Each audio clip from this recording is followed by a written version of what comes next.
വാങ്ങിച്ചിരിക്കുന്നത്. ഇന്നിപ്പോൾ അറസ്റ്റ് ചെയ്താൽ തന്നെ പി.സി. ജോർജ് എന്തെങ്കിലും നാടകങ്ങൾ നടത്തി ജയിലിലേക്ക് പോകാതെ ഹോസ്പിറ്റലിൽ അഡ്മിറ്റ് ആകുമോ എന്നുള്ളൊരു ആശങ്ക ഞങ്ങൾക്കുണ്ട്. ആ ഒരു ആശങ്ക ഞങ്ങൾ നിങ്ങളോട് പങ്കുവയ്ക്കുകയാണ്. പി.സി. ജോർജ് ഇപ്പോൾ സ്റ്റേഷനിൽ അറസ്റ്റിലായി സ്റ്റേഷനിൽ ഹാജരായി കഴിഞ്ഞിട്ട് അതിൻ്റെ തുടർ നടപടികളിലേക്ക് നീങ്ങുന്ന സമയത്തൊരു തലകറക്കമോ ഒരു ചങ്കുവേദനയോ അഭിനയിച്ചാൽ മതിയല്ലോ. രാഷ്ട്രീയക്കാരായതുകൊണ്ട് അഭിനയിക്കാൻ മിടുക്കനാണ്. പി.സി. ജോർജ് പണ്ട് മുതൽ അഭിനയിക്കാൻ മിടുക്കനാണ്. ഇന്ന് നീതി കിട്ടുമെന്ന് ഞങ്ങൾ പ്രതീക്ഷിക്കുന്നു. പി.സി. ജോർജ് ഇന്ന് സ്റ്റേഷനിൽ ഹാജരാകാമെന്ന് പറഞ്ഞിട്ടുള്ളതിനാൽ ഇന്ന് പോലീസ് അറസ്റ്റ് ചെയ്യാൻ തയ്യാറാകുമെന്നുള്ള പ്രതീക്ഷയിലാണ് ഞങ്ങൾ ഇരിക്കുന്നത്. കഴിഞ്ഞ ഒരു 1.5 മാസം 2 മാസത്തോളമായി ഈ കേസ് ഇങ്ങനെ പോലീസുകാർ വലിച്ചു നീട്ടിക്കൊണ്ട് പോകുന്നു. ഇന്നെങ്കിലും ഇതിനൊരു അവസാനമാവും, ഇന്നെങ്കിലും നിയമം പുലരുമെന്നുള്ളതാണ് ഞങ്ങളുടെ പ്രതീക്ഷ.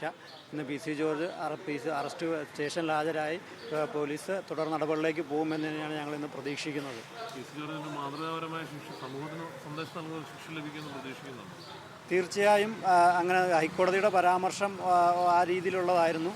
തീർച്ചയായും അങ്ങനെ ഞങ്ങൾ പ്രതീക്ഷിക്കുന്നു. പി.സി. ജോർജിനെ മാതൃകാപരമായി ശിക്ഷിക്കേണ്ടത് ഈ നാടിൻ്റെ ആവശ്യമാണ്. നമ്മുടെ സമൂഹത്തിന് ഒരു നല്ലൊരു മെസ്സേജ് കൊടുക്കാൻ പി.സി. ജോർജിനെ മാതൃകാപരമായി ശിക്ഷിക്കുക തന്നെ വേണം.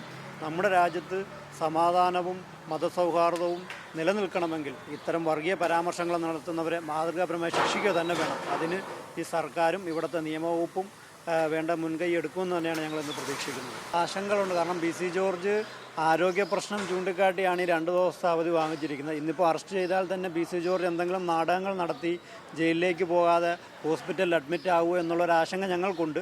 ആ ഒരു ആശങ്ക ഞങ്ങൾ നിങ്ങളോട് പങ്കുവയ്ക്കുകയാണ്. പി.സി. ജോർജ് ഇപ്പോൾ സ്റ്റേഷനിൽ അറസ്റ്റിലായി സ്റ്റേഷനിൽ ഹാജരായി കഴിഞ്ഞിട്ട് അതിൻ്റെ തുടർ നടപടികളിലേക്ക് നീങ്ങുന്ന സമയത്തൊരു തലകറക്കമോ ഒരു ചങ്കുവേദനയോ അഭിനയിച്ചാൽ മതിയല്ലോ.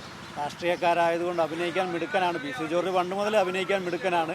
ആ ഒരു അഭിനയത്തിൻ്റെ ഭാഗമായിട്ട് അങ്ങനെ എന്തെങ്കിലും അഭിനയിച്ച് ഹോസ്പിറ്റലിൽ അഡ്മിറ്റ് ആകുന്ന ഒരു സാഹചര്യം ചിലപ്പോൾ ഉണ്ടായേക്കാം. എന്താണെങ്കിലും യൂത്ത് ലീഗ് ആ ഒരു സംഭവത്തിലേക്ക് പോയാൽ ശക്തമായ പ്രതിഷേധവുമായി യൂത്ത് ലീഗ് ഉണ്ടാകും.